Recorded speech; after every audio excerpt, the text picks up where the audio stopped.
लिख में तरल ठोस बुद्धि सिद्धांत। जो लोग आए थे उसी के ऊपर फिर से चढ़ाते हैं, तरल ठोस बुद्धि सिद्धांत, ये पढ़ना हो, तरल ठोस बुद्धि सिद्धांत। ठीक है, देख लिया सब लोगों ने?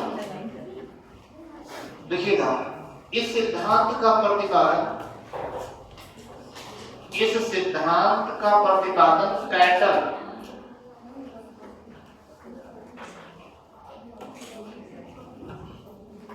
इस सिद्धांत का प्रतिपादन कैटल ने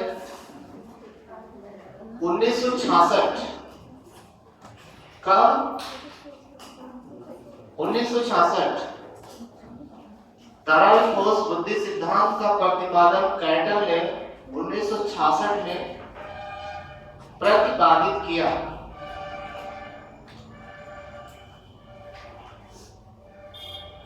तरीका आपने अब लिख लीजिए, हेडिंग लिख लीजिए उपनाम। उपनाम यानी इसको और किस किस नाम से जाना जाता है?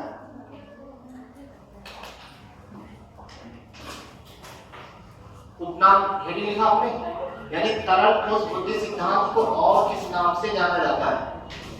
तो इसमें लिख लेंगे आप उपनाम में बुद्धि के पानी का सिद्धांत। बुद्धि के पानी का सिद्धांत समझ में आ रहा है ना? कुछ बोल ही नहीं रहा। इस सिद्धांत को बुद्धि के पानी का सिद्धांत इतना लिखा आपने, क्रिस्टल सिद्धांत। क्रिस्टल, जी हाँ, क्रिस्टल सिद्धांत। चाहे आप क्रिस्टल सिद्धांत कहो, चाहे बुद्धि के पानी का सिद्धांत कहो, और चाहे तरल ठोस बुद्धि सिद्धांत कहो, ठीक तरीका आपने। अब आप मेरे लिखो इस सिद्धांत के अनुसार, जी दो ही उपनाम, that is better and don't write more। हमने ये बोला है इस सिद्धांत के अनुसार, अब आप लिखो अपने अनुसार। बहुत सही।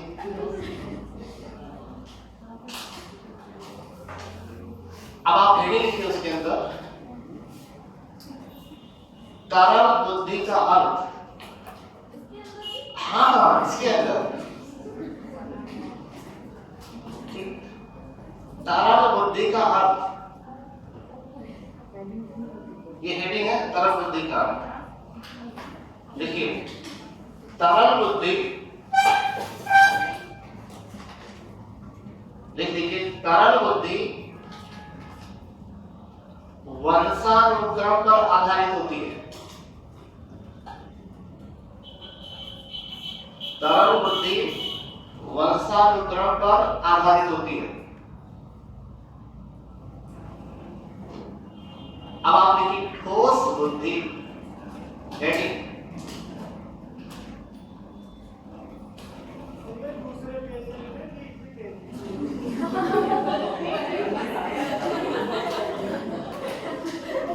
आपने ये लिखा है, आपने पहले क्या हेडिंग लिखा था?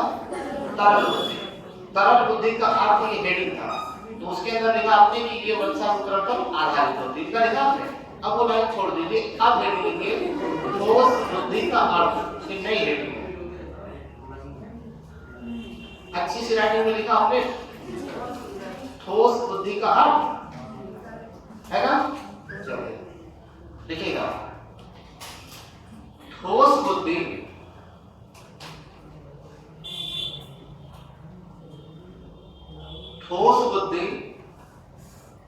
का निर्धारण,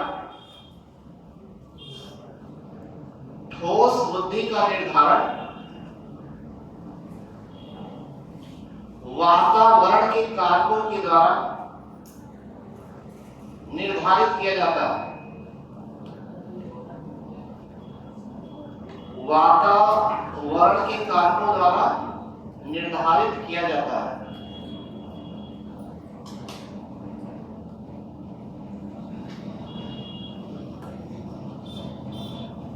पूर्ण विराम लगा दीजिए। क्लियर? नहीं क्लियर है, आगे उसको डिस्कस करने के माध्यम से क्लियर करें। इसमें प्रश्न क्या क्या बन सकता है? ये रेलगाड़ी निकल गया था, बताइए। सर दर्द हो सकता है, सर, सिर नहीं, सर दर्द। देखिए इसमें क्वेश्चन क्या क्या बन सकता है, इसका मेन कॉन्सेप्ट क्या है। ज्यादा लिखने से तो कॉन्सेप्ट समझ में नहीं आएगा। बात समझ आएगा? मेन इसका हम लोग पॉइंट ही पढ़ते हैं। इसी का मेन रीढ़ की हड्डी है, वही हम लोगों ने पढ़ लिया। हार्ट यानी हृदय, मनोविज्ञान का हृदय हम लोगों ने पढ़ लिया। पहला सवाल ये बनेगा, तरल ठोस बुद्धि सिद्धांत के जनक आरवी कैटल। एक नंबर क्लियर? अगर याद रहा तो। अरे आरवी नहीं बता, हर चीज याद रखता है कि नहीं? कैटल पहले बताया था मैंने, अचानक याद हुआ, आरवी कैटल हो गया, है कि नहीं? भाई देखिए हर बार तो कुछ ना कुछ बनना चाहिए, ना? ये क्लियर हो गया? फिर दूसरा प्रश्न पूछा जाएगा, बुद्धि के पानी का सिद्धांत किसने दिया था? अगर ये नहीं आया तो ये पूछा जाएगा, क्रिस्टल सिद्धांत किसने दिया था? आर्किटेक्ट। आप लोग खाली बस एक ही शब्द बोलना, आर्किटेक्ट। अब बता क्रिस्टल सिद्धांत, हाँ वो भी पूछ लेते हैं। ऐसा लग रहा कि आप पढ़ाने आए हो। ठीक, देखिए यही चीज तो यहाँ पे करना है। घर पे चीजें याद नहीं होती, हमारा काम है आपको याद करवाना। अगर कोई टॉपिक हम क्लियर नहीं करवा पा रहे हैं, याद नहीं, मच्छर कहाँ ज्यादातर जाते हैं, कहाँ पाए जाते हैं? घर पे तो क्या मैं ये नहीं कह रहा हूँ, बता देंगे पर्यावरण के बारे में। शांत रहो भाई, नहीं ऐसा नहीं। जहाँ गंदगी होती है वहीं ज्यादा मच्छर होते हैं, फिर जाके देख लीजिएगा, ठीक है?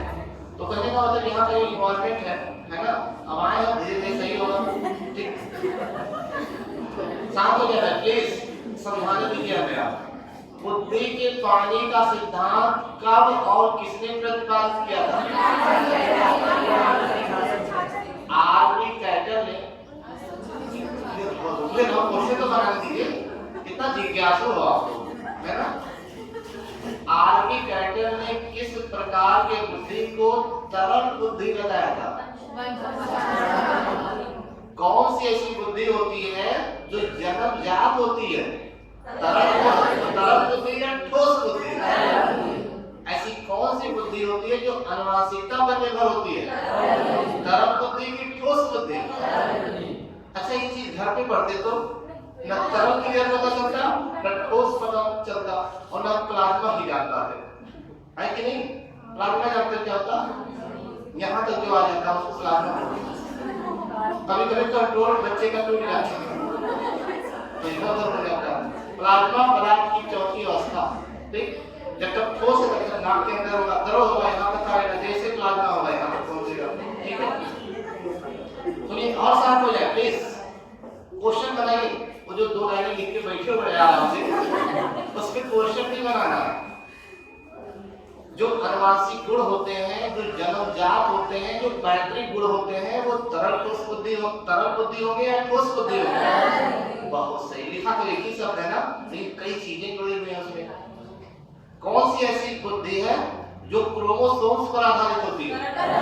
बहुत सी। देखिए एक ही पॉइंट है, लेकिन क्वेश्चन निकल रहे हैं। ऐसी कौन सी बुद्धि है जिसको आरवी कैटल ने व्यवहारिक बुद्धि कहा? ठोस, यानी जो वातावरण पर आधारित होती है। वातावरण पर जो आधारित होगी वो कैसी बुद्धि होगी? व्यवहारिक बुद्धि, ठीक? ठोस बुद्धि का निर्धारण किसके द्वारा होता है?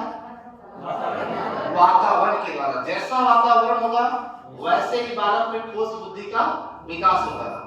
जैसे उसकी अनुवांशिकता होगी वैसे बालक की तरल बुद्धि का विकास होगा, ठीक?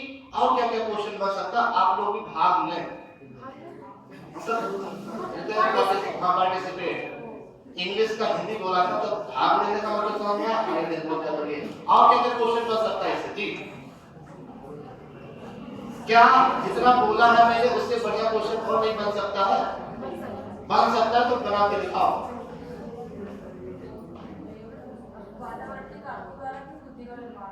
हाँ, वातावरण के कारकों द्वारा किस प्रकार की बुद्धि का निर्माण होता है? तरल बुद्धि का, ठोस बुद्धि का। क्लियर हो गया कॉन्सेप्ट? इनका जो सिद्धांत था वो क्लियर हुआ? ठीक। अब हम लोग आगे बढ़ सकते हैं कि ना बढ़े? तो हम लोगों ने एक बार ऐसे पढ़ा था, वंशानुक्रम से छोटी इकाई कौन सी है? जीन। देखिए, वंशानुक्रम के अंतर्गत होती आनुवंशिकता, यही तो बता रहे थे, कई बार हमने बोला, बिल्कुल है। वंशानुक्रम को खींचेंगे तो क्या निकलेगा? आनुवंशिकता। आनुवंशिकता को खींचेंगे तो जीन, और जीन को खींचेंगे तो डीएनए और आरएनए। अब आरएनए में बहुत ज्यादा आनुवंशिक गुण नहीं होते, डीएनए में ज्यादा आनुवंशिक गुण होते हैं, जिसके द्वारा वास्तविकता का पता लगाया जा सकता है। डीएनए को जब खींचेंगे तो क्रोमोसोम्स निकलेगा, यानी गुणसूत्र निकलेगा, और गुणसूत्र को जब खींचेंगे तो बुद्धि, स्मृति, चिंतन करने की क्षमता, मूल्यांकन करने की क्षमता, अब इन सबको जब खींचेंगे तो आपका व्यवहार बाहर आ जाएगा, और जब व्यवहार को खींचेंगे तो उसका प्रभाव क्या पड़ता है ये आ जाएगा, और प्रभाव को खींचेंगे तो क्या, और उसके आगे मैं नहीं बता सकता क्या क्या हो सकता है उसके बाद, इसलिए बदल खाएंगे। ठीक नहीं समझ में आया? एक बार फिर से बोला जाए, इसी लाइन में पूरी मनोविज्ञान समाहित है जी। इधर सुन लेना आप लोग, ठीक है? तो ठोस बुद्धि का निर्धारण किसके द्वारा होता है? वातावरण। तरल बुद्धि का निर्धारण किसने बनाया? मैंने कुछ नहीं बताया, मतलब मैंने कुछ नहीं बताया आप लोगों को, आरबी कैटल ने सब बताया, आरबी कैटल ने बताया। ठीक है, क्लियर हो गया? अब हम लोग आगे बढ़ेंगे। अब आप हेडिंग लिख लो, बुद्धि परीक्षण। नहीं हेडिंग 2021 का है, कोविड-19 के बाद वाला बुद्धि परीक्षण। क्लियर हुआ? जोर से बोलो। जय माता दी। धन्यवाद माता जी आपका। बुद्धि परीक्षण लिखा है, कहाँ गया बुद्धि परीक्षण?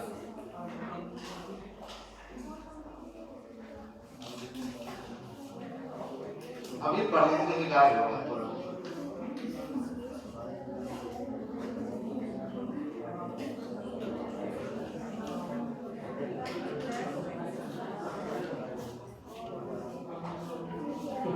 नहीं मिलेगा तो नहीं पढ़ाएंगे।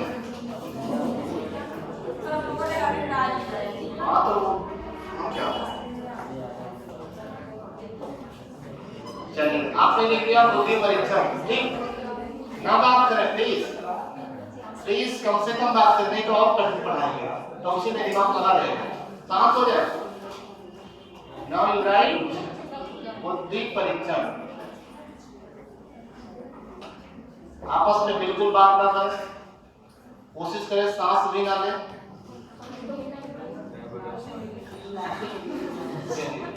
कुछ लोगों को लगता नहीं सांस लेंगे तो कंफ्यूजन होगी, डिस्टर्बेंस हो जाएगा, तो सांस ही ना।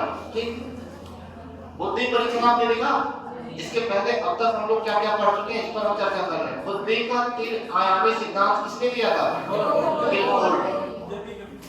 गिलफोर्ड ने। इसको अपने दिमाग में बैठा लीजिए। गिलफोर्ड का क्या था? संक्रिया, विषय रस और उपकार। कल हम लोगों ने पढ़ा था संक्रिया के अंतर्गत स्मृति, अपसारी, अवसारी, मूल्यांकन और संज्ञान, ये 5 तत्व आपके संक्रिया में शामिल है। गिलफोर्ड को हटा दीजिए, गिलफोर्ड हट गए। बुद्धि का 3 तत्व सिद्धांत, बुद्धि का 3 चापीय सिद्धांत है क्या ना? हाँ, बुद्धि का 3 आरिक सिद्धांत, विश्लेषणात्मक बुद्धि को और क्या कहते हैं? पहले पढ़ाया गया, जनता बोल नहीं रही है, बस ऐसे से बताया गया था, मैंने ही बताया था ऐसे से। चलिए इससे ही पता चला कि कैसे छूटा हुआ है। ठीक, आपने ये बुद्धि परीक्षण के लिए पता चला कि क्या क्या छूट रहा है। ठीक, देखेंगे इसमें आप लोग। देखिए, बुद्धि परीक्षण का निर्माण, एक बेहतरीन लाइन देखने का मौका। बुद्धि परीक्षण का निर्माण सर्वप्रथम, बहुत ही महत्वपूर्ण लाइन, बुद्धि परीक्षण का निर्माण सर्वप्रथम अमेरिका में, जहां पर मेरा प्लॉट है, अमेरिका में 1905 में हुआ था। काफी दिन हो गया, नहीं जा पाए। बता रही बुद्धि परीक्षण का निर्माण सर्वप्रथम अमेरिका में 1905 में हुआ था। आपको पता होगा 1905 बंगाल विभाजन। ये तो क्वेश्चन बहुत आता है परीक्षा में, कई बार ऐसे पूछा जाता है। अगर आप तैयारी कर रहे हैं तो 1905 याद रखो, ये आएगा ही आएगा। पूछेगा बंगाल विभाजन किस वर्ष हुआ था, ऐसे 1905 लिखा रहेगा। खट से टिक लगाओ, सामने से नंबर मिलेगा, आगे निकल जाओ। जरूरी कि इतिहास पढ़ते पढ़ते इतिहास बन जाओ, है कि नहीं? कुछ लोग इतिहास पढ़ते पढ़ते हेरोडोटस बन जाते हैं। इतिहास की जनक कौन है? मैंने मजाक किया, लेकिन एक वास्तविकता इसमें छिपी हुई है। कुछ लोग जीव विज्ञान पढ़ते पढ़ते जीव ही निकाल देते हैं। ऐसी पढ़ाई ना करें। मनोविज्ञान पढ़ते पढ़ते मन ही निकाल देते हैं। सोचिए क्या लिखा आपने? क्वेश्चन क्या बन सकता है? वेरी गुड, पूरी जनता बोल रही है, ठीक है ना? बुद्धि परीक्षण का सर्वप्रथम बुद्धि परीक्षण किस वर्ष हुआ? कहां पर हुआ? देखो एक लाइन 3 क्वेश्चन, कितनी जिंदगी बनेगी? तीन जिंदगी, बहुत जिंदगी बन सकती है, सारी जिंदगी है। बहुत सही, आपने मजाक किया। अब ये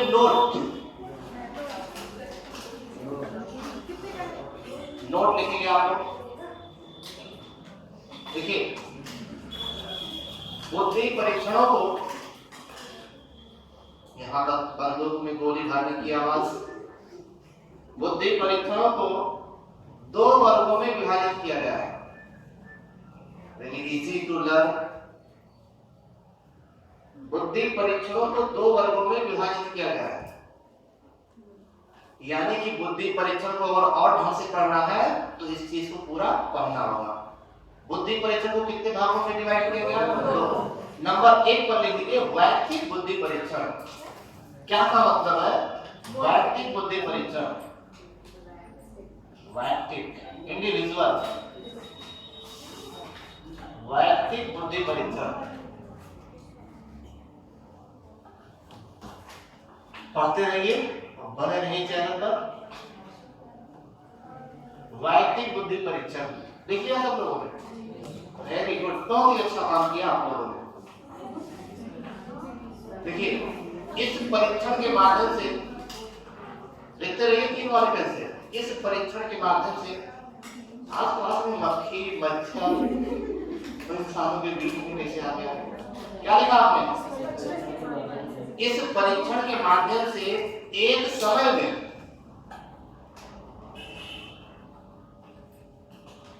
इस परीक्षण के माध्यम से एक समय में एक ही व्यक्ति का परीक्षण लिया जाता है। हम सीधी ही देखिए, कुछ नहीं। इस परीक्षण के माध्यम से एक समय में एक ही व्यक्ति का परीक्षण लिया जाता है, या यू कैन राइट किया भी जाता है। ठीक, कितना लिखा आपने? Very good. अब देखिए नोट क्या करोगे?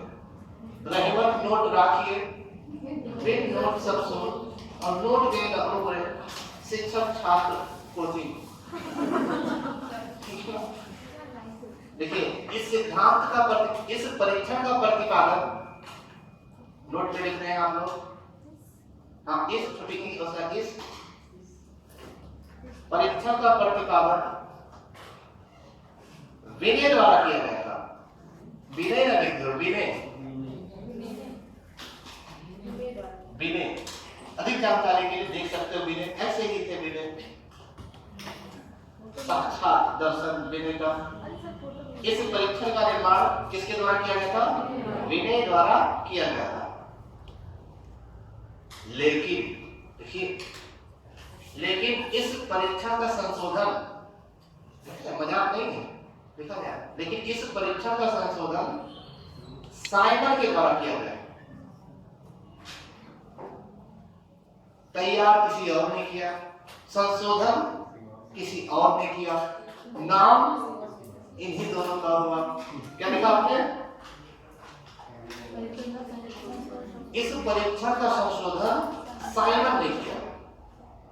इसीलिए संशोधन किया आप लोगों ने, इस परीक्षण का संशोधन साइमन ने किया। इसीलिए इस परीक्षण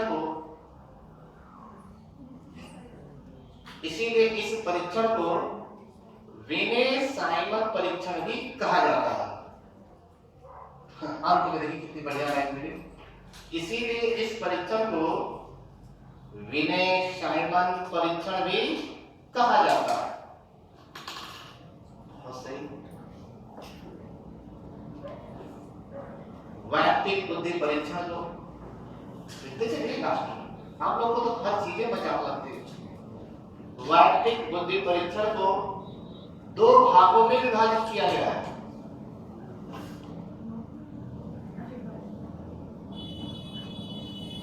फिर वैयक्तिक बुद्धि परीक्षण को 2 भागों में विभाजित किया गया है।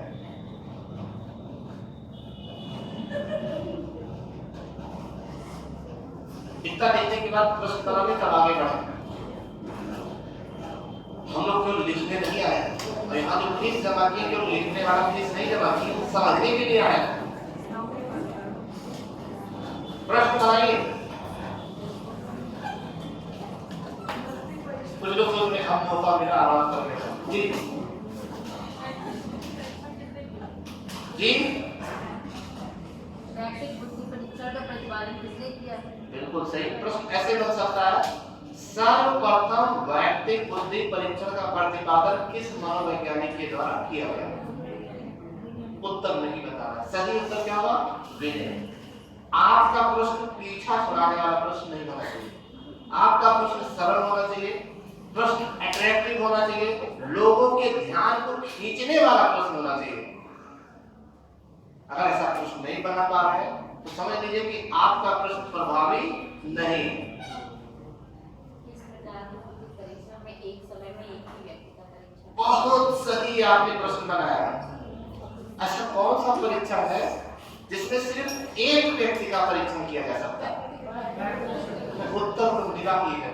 प्रश्न बनाना था। कितना बढ़िया प्रश्न बनाया आपने। और कोई प्रश्न बनाया? वैयक्तिक बुद्धि परीक्षण का संशोधन किसने किया? बिल्कुल सही आपने कहा।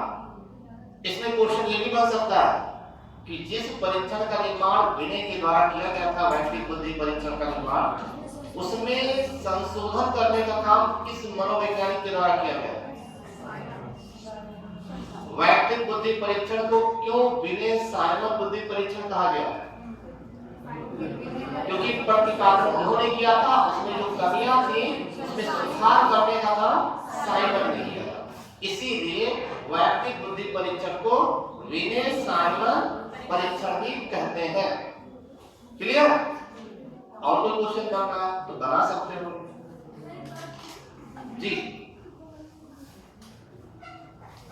क्वेश्चन ये था कि जैसे इंटरव्यू जो होता है बिजनेस का, तो उसमें जब एक व्यक्ति का इंटरव्यू लेने के लिए बहुत सारे लोग इकट्ठा होते हैं, तो क्या उस समय भी वैयक्तिक बुद्धि परीक्षण लागू होता है? बिल्कुल। अगर कई लोग मिल करके एक ही व्यक्ति का परीक्षण कर रहे हैं तो वो वैयक्तिक बुद्धि परीक्षण ही होगा। क्योंकि उसी व्यक्ति विशेष का क्योंकि एक ही व्यक्ति का जो परीक्षण ले रहा है एक समय। ठीक, समूहों के द्वारा किसी एक व्यक्ति के बारे में पता लगाया जा रहा है तो उसे सामूहिक बुद्धि परीक्षण नहीं कहेंगे। एक साथ कई व्यक्तियों का परीक्षण किया जाता है, बुद्धि का आपस में बात ना करते ना कर दिया करो। इधर आपकी पूरी जिंदगी पूरी दम पे लगी है ना बात कर रहे है कि नहीं? सुनिए केवल हम आप लोग के लिए परेशान है और आप पता नहीं ये हमने नहीं कहा ना। अब पता है क्लास में देखिए हम क्वेश्चन ही तो बनवा रहे हैं, खाना और तो बनवा नहीं रहे है कि नहीं कि और मसाला डालो, खाना और गरम करो ढंग से, ठीक है ना? तो मेरी बातों को ध्यान से सुने। मैं भी इतना खराब नहीं बता रहा हूँ कि नहीं सुनने लायक है कि नहीं? बस व्यवहारिक बातें हम भी कर रहे हैं। मनोविज्ञान व्यवहार पर आधारित ही है। ठीक, प्रश्न बनवा रहे थे आपने, बढ़िया प्रश्न भी बनाया कि अगर कोई इंटरव्यू देने जाता है उसमें कई लोग एक ही व्यक्ति का परीक्षण कर रहे हैं तो वही वैयक्तिक बुद्धि परीक्षण कहलाएगा। विनय साइमन परीक्षण को और किस नाम से जाना जाता है?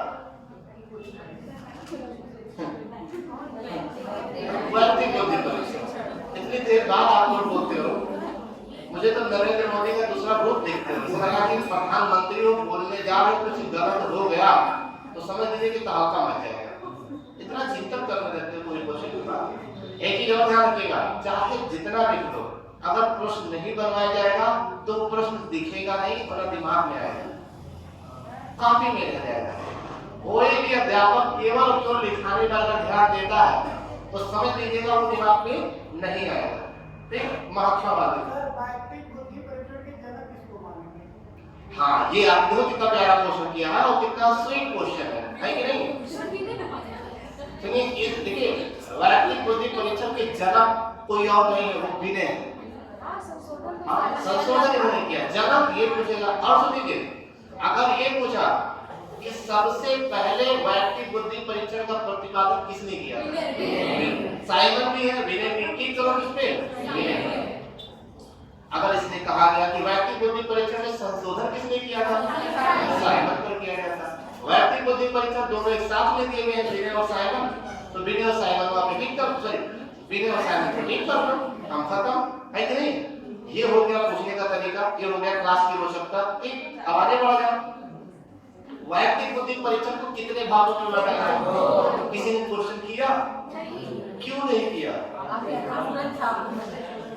हम ये स्टूडेंट छापता इतनी चीजें मेरी याद रखते हो, लेकिन जो कहते हो वो भूल जाते हो आप लोग, है कि नहीं? चलिए देखिएगा, वैयक्तिक भाषात्मक परीक्षण, हेडिंग के अंदर हेडिंग सही वैयक्तिक बुद्धि के दो प्रकार। और कौन दो प्रकार? दो प्रकार लिखे होगा, अब उसी के नीचे एक प्रकार लिखो। वैयक्तिक भाषात्मक परीक्षण,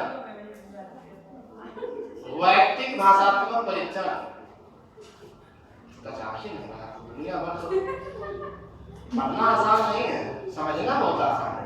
वैयक्तिक भाषात्मक परीक्षण लिखा आपने, यानी हेडिंग के अंदर हेडिंग,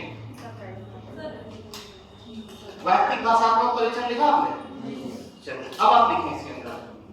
देखिए, इस परीक्षण में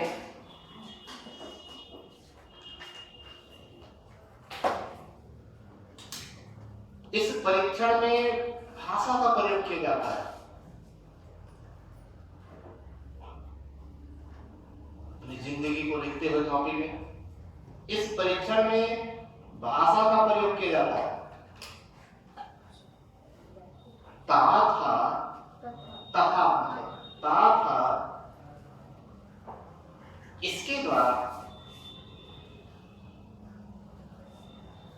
इसके द्वारा लिखना, इसके द्वारा अमूर्त बुद्धि की परीक्षा ली जाती है।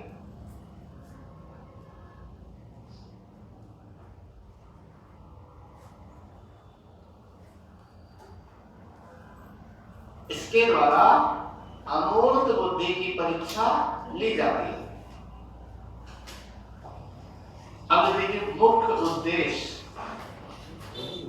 now you can write it heading, मुख्य उद्देश्य इसका बहुत सही, वैयक्तिक भाषात्मक परीक्षण का मुख्य उद्देश्य। अगर तरबूज बहुत बड़ा है तो कैसे खाना चाहिए? काट काट। समस्या बहुत बड़ी है तो कैसे समाधान करना चाहिए? छोटे छोटे टुकड़ों में काट कर। सही कहा, वैसे ही खाएंगे। मुख्य उद्देश्य देखा आपने? देखिए इस परीक्षण का मुख्य उद्देश्य,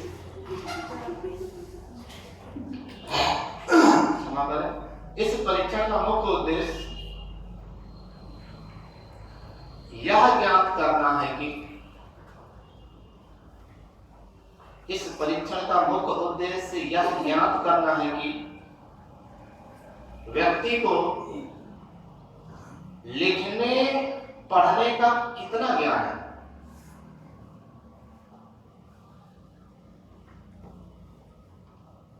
लिखने पढ़ने का कितना ज्ञान है।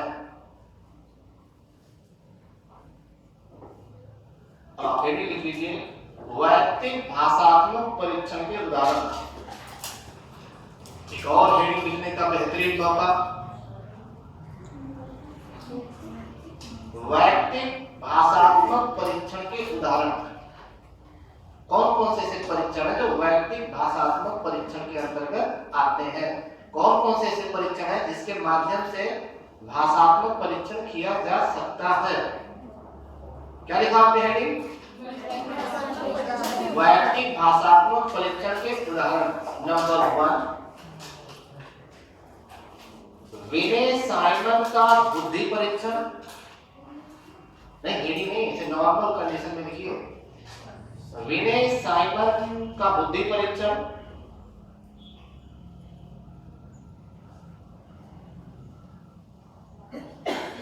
दूसरा, स्टैनफोर्ड का बुद्धि परीक्षण। स्टैनफोर्ड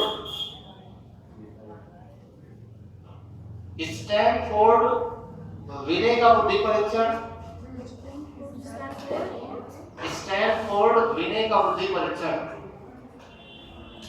या फिर इतने लिख लो, स्टैनफोर्ड बुद्धि का परीक्षण। इतना लिखा आपने?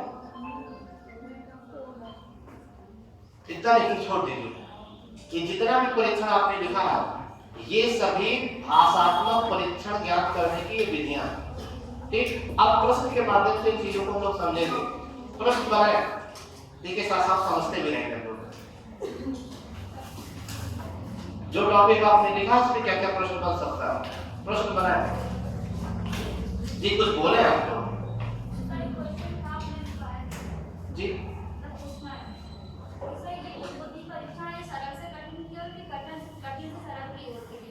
देखिए ये सरल से कठिन की ओर है। और कितने एज तक के लिए? अब इसका जो एज उसमें क्या नाम है, वैस्लर वैल्यू बुद्धि परीक्षण में पढ़ाएंगे तो उसमें बताया जाएगा। ठीक है ना, इसको भी इतना रहने दीजिए। वैस्लर बुद्धि जो परीक्षण है उसमें वयस्कों के लिए, बालकों के लिए अलग अलग बुद्धि परीक्षण है, तो उसमें थोड़ा क्लियर कर देंगे। ठीक, हाँ, सरल से कठिन की ही ओर। भाई बुद्धि का परीक्षण आप सरल से कठिन की ओर भी आसानी से कर पाएंगे। पहले ही कठिन सवाल कर देंगे, पता नहीं चल पाएगा कितना जानता है कितना नहीं जानता। ठीक, सुनिए, सवाल जो लिखा आपने उस पर बताइए, जितना जो भी अलग सोचिए। सर, वैयक्तिक भाषात्मक बुद्धि परीक्षण में किस प्रकार की बुद्धि का परीक्षण किया जाता है? हाँ, आपने ये कहा कि जो वैयक्तिक भाषात्मक परीक्षण है उसके अंतर्गत किस प्रकार के बुद्धि का परीक्षण किया जाता है, कि भाषा का, ठीक है, अमूर्त बुद्धि या मूर्त बुद्धि। अगर आपसे दे देंगे तो और क्लियर हो जाएगा, कोई दिक्कत नहीं। कई तरीके से प्रश्न बन सकता है। और क्या हो सकता है? भाषात्मक परीक्षण का मुख्य उद्देश्य। हाँ, वैयक्तिक भाषात्मक परीक्षण का मुख्य उद्देश्य क्या है? व्यक्ति के बारे में ये पता लगाना है कि वो कितना पढ़ना और लिखना उसको आता है। किस परीक्षण के अंतर्गत अमूर्त बुद्धि के परीक्षण किया जाता है? बिल्कुल सही। कौन सा बुद्धि का परीक्षण है जिसके माध्यम से अमूर्त बुद्धि की परीक्षा ली जाती है, यानी शब्दों के माध्यम से चिंतन करने का मौका मिलता है उसको, है कि नहीं? जो चीजें प्रत्यक्ष रूप से नहीं होती है उन वस्तुओं को अप्रत्यक्ष रूप से दिखाने का काम किया जाता है, वो भाषात्मक से ही हो सकता है। क्या क्वेश्चन और बन सकता है? वैयक्तिक भाषा परीक्षण के अंतर्गत मूर्त भाषा का प्रयोग किया गया है कि अमूर्त बुद्धि का प्रयोग किया गया? हाँ, वैयक्तिक भाषात्मक परीक्षण के अंतर्गत केवल मूर्त बुद्धि की, मूर्त बुद्धि नहीं, मूर्त बुद्धि या अमूर्त बुद्धि, किस प्रकार की बुद्धि का परीक्षण किया जाता है, ये भी क्वेश्चन बन सकता है। कौन सा ऐसा परीक्षण है जिसमें भाषा का आकलन किया जाता है कि भाषा के बारे में आपको कितना जानकारी है? वैयक्तिक भाषात्मक परीक्षण नाम से ही क्लियर है। कुछ वैयक्तिक भाषात्मक परीक्षणों के नाम बताइए जिसके माध्यम से भाषा का आकलन किया जाता है। कौन कौन से परीक्षण है? साइमन का बुद्धि परीक्षण, आपने स्टैनफोर्ड बुद्धि का परीक्षण, लेकिन पोर्टियस भूल-भुलैया परीक्षण ये वैयक्तिक भाषात्मक परीक्षण नहीं है, ये क्रियात्मक में आएगा तो उसको हम लोग पढ़ेंगे। ठीक, चलिएगा, अभी और क्लियर होता जाएगा। कौन कौन से ऐसे परीक्षण है जो वैयक्तिक भाषात्मक परीक्षण के अंतर्गत शामिल है? नाम? स्टैनफोर्ड विनय बुद्धि परीक्षण के माध्यम से वैयक्तिक भाषात्मक परीक्षण किया जा सकता है, वैयक्तिक क्रियात्मक परीक्षण किया जाता है, सामूहिक क्रियात्मक या सामूहिक क्रियात्मक या वैयक्तिक भाषात्मक या वैयक्तिक क्रियात्मक, किसके अंतर्गत आएगा? वैयक्तिक भाषात्मक में आएगा, ये भी ध्यान रखना है। अब आप दूसरी हेडिंग लिखेंगे, वैयक्तिक भाषात्मक हो गया, वैयक्तिक क्रियात्मक परीक्षण, यानी आपने लिखा था वैयक्तिक बुद्धि परीक्षण दो प्रकार के होते हैं, जिसमें वैयक्तिक भाषात्मक आपने पढ़ लिया है। आप लिखेंगे वैयक्तिक क्रियात्मक परीक्षण, इंडिविजुअल एक्टिविटी टेस्ट, वैयक्तिक क्रियात्मक परीक्षण। देखो नाम से ही क्लियर है, हेडिंग से ही क्लियर है। क्रियात्मक मतलब कार्यों के द्वारा। भाई जिनको भाषा का ज्ञान नहीं है उसके कार्यों के द्वारा, उसके एक्टिविटी के माध्यम से उसके बुद्धि की परीक्षा ली जाती है। ठीक, वैयक्तिक भाषात्मक जो पढ़े लिखे लोगों के लिए था, वैयक्तिक क्रियात्मक अनपढ़ लोगों के लिए, यानी इनको भाषा का ज्ञान कम होता है।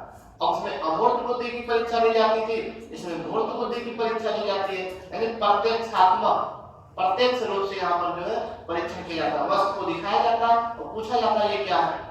अगर उसमें इतनी बुद्धि परीक्षण है, क्षमता है, तो उस चीज को बता पाएगा, पहचान पाएगा। उसमें क्या था, शब्दों के माध्यम से पूछा जाता था कि अगर ये ऐसा है तो ये ऐसा है तो क्या हो सकता है।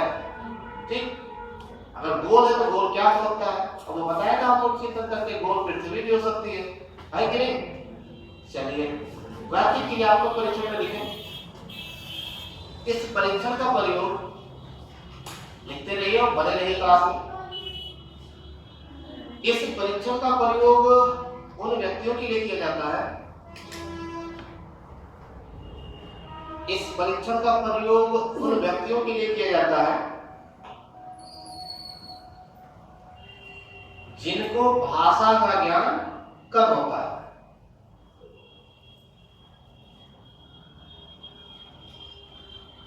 इस परीक्षण का प्रयोग उन व्यक्तियों के लिए किया जाता है जिनको भाषा का ज्ञान कम होता है या जो लिखना पढ़ना नहीं जानते हैं।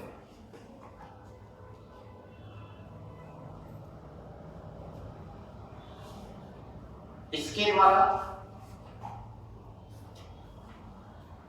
द्वारा मूर्त बुद्धि की परीक्षा दी जाती है।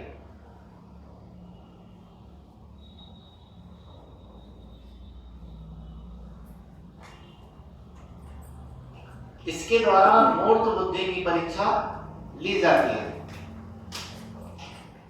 इस विधि में,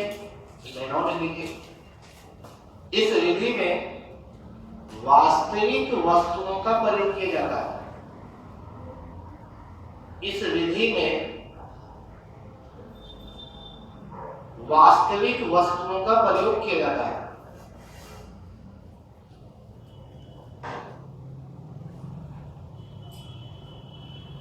कितना लिखा आपने लिखा इस विधि में वास्तविक वस्तुओं का प्रयोग किया जाता है।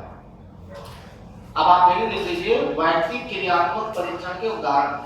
कौन कौन से ऐसे परीक्षण हैं जिनके माध्यम से मूर्त बुद्धि की परीक्षा दी जाती है।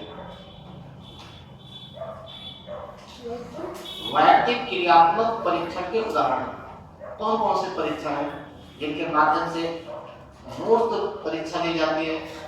जो पढ़े लिखे कम होते हैं उनके लिए प्रयोग किया जाता है, जिनको ज्ञान कम होता है उनके लिए किया जाता है। वैयक्तिक क्रियात्मक परीक्षण के उदाहरण देखिए, इसका उदाहरण लिखिएगा नंबर 1 पोर्टियस भूल भुलैया परीक्षण। पोर्टियस भूल भुलैया, भूल भुलैया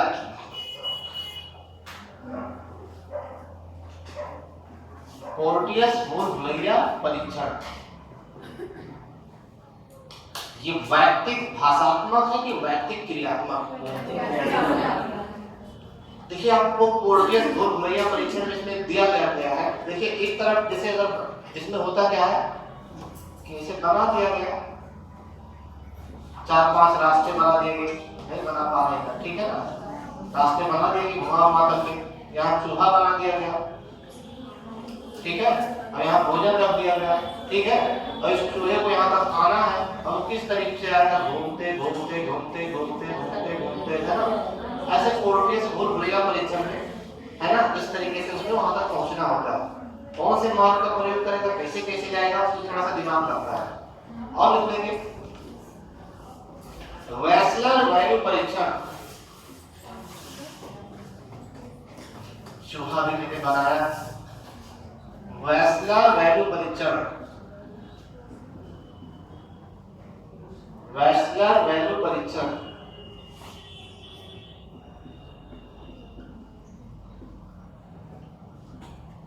वैस्लर वैल्यू परीक्षण, क्या ये वैयक्तिक भाषात्मक परीक्षण है? क्या वैस्लर वैल्यू परीक्षण उन व्यक्तियों के लिए प्रयोग किया जाता है जो जिनको पढ़ना लिखना आता है? ठीक, ऐसे कई बार पूछा जाएगा। एक और लेंगे, एक और क्या अब नहीं है, वैस्लर वैल्यू परीक्षण और पोर्टियस बोर-बुलैया परीक्षण, ठीक है ना? या फिर बस दो ही लिखना है। अब अगर पूछ लिया स्टैनफोर्ड विनय परीक्षण, पोर्टियस बोर-बुलैया परीक्षण, वैस्लर वैल्यू परीक्षण, इनमें से कौन वैयक्तिक भाषात्मक परीक्षण है? ठीक, अब जितना आप लोगों ने पढ़ा है, ये जो लास्ट वाली लाइन है, इस पर प्रश्न बनाए, आप लोग ही थोड़ा सा बनाए प्रश्न।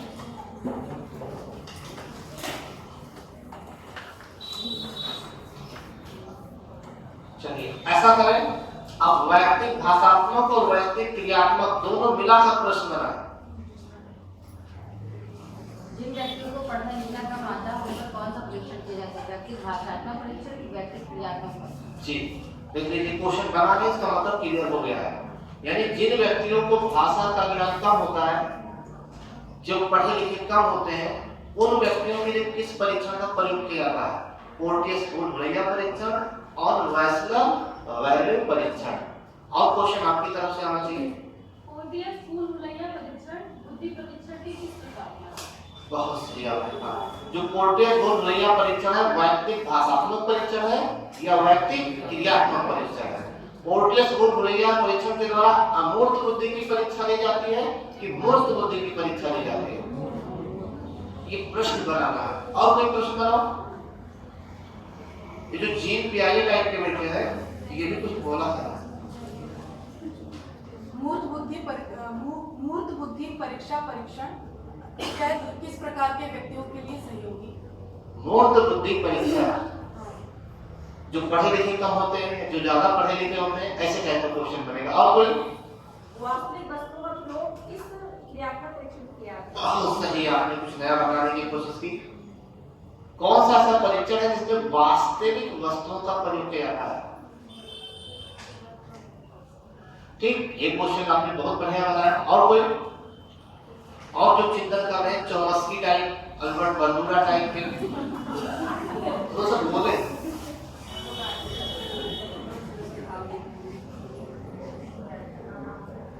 थॉर्नडाइक, पावलोव, स्किनर, तमाम लोग हमारे क्लास में बैठे हैं, चिंतन ही रोज करते हैं, लेकिन बोले नहीं ये लोग। मुझे लगता है कि कोई बहुत बड़ा शोध कर रहे हैं, इनका अनुसंधान दिल्ली क्लियर होगा, रिसर्च पूरा हो जाएगा। और भी प्रश्न है, अभी क्लियर नहीं हुआ।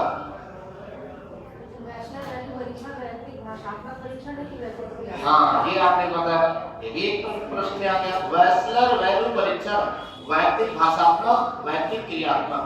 वैस्लर वैल्यू परीक्षण अनपढ़ के लिए या पढ़े लिखे लोगों के लिए? वैयक्तिक भाषात्मक परीक्षण अमूर्त बुद्धि, मूर्त बुद्धि। वैयक्तिक भाषात्मक परीक्षण निरक्षर या साक्षर।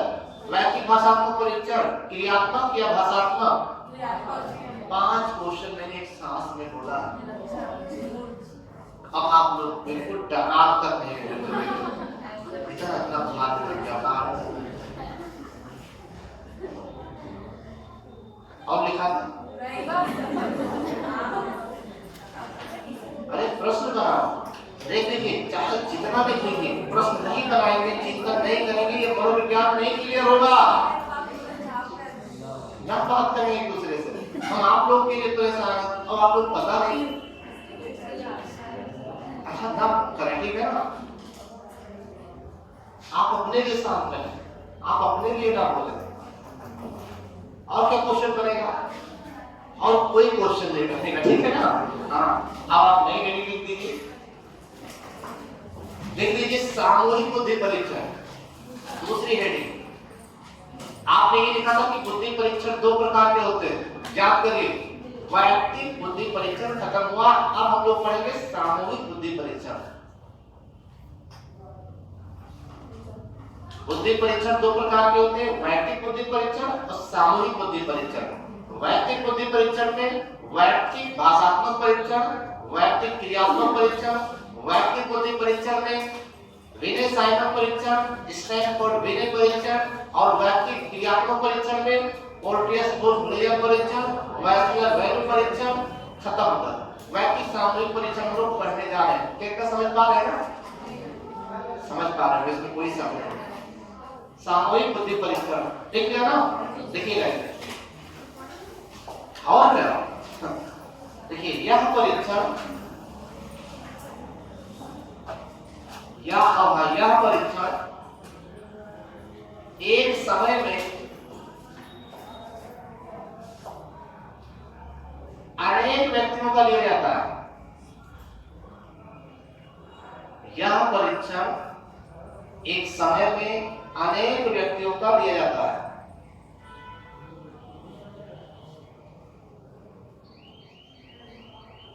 इस परीक्षण का प्रारंभ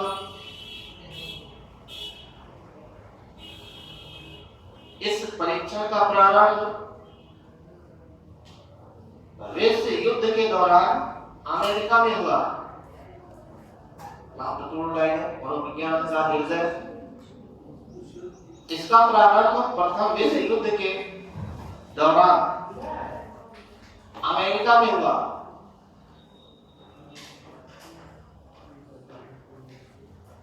इस परीक्षण को दो भागों में बांटा गया है। इस परीक्षण को दो भागों में बांटा गया है। इतना लिख करके छोड़ दीजिए, कुछ सवाल जवाब हम करेंगे आपसे। काफी बंद कर दें आप लोग, पीछे तो लास्ट हाँ आपकी है। आपको ये बताना कि आरबी कैटल ने किस सिद्धांत का प्रतिपादन और कब किया था? आरबी कैटल ने बुद्धि के पानी का सिद्धांत का प्रतिपादन किया था 1966। और तरल वाला क्यों नहीं बताइए आप? तरल के बाद कुछ अच्छा थोड़ा फिर लेगा। बहुत सही जवाब दिया आपने। बैठिए, काफी बंद कर लो सब लोग। जो भी चिंतन करेंगे काफी बंद कर दे। ठीक, आप ही करेंगे। आरबी कैटल ने किस प्रकार के कारक को पैतृक कारक बताया था? किस प्रकार के कारक को जो है उन्होंने क्या नाम है, तरल बुद्धि कहा था? वंशानुक्रम पर आधारित। क्लियर है? चलिए बैठिएगा, आपकी मदद नहीं। ये बताएं कि बुद्धि परीक्षण का आविर्भाव किस देश में और किस सन में हुआ? अमेरिका में 1905। बैठिएगा, वेरी गुड। पीछे वाले भाई साहब लास्ट में जी खड़े हो जाइए। हाँ, दो बातें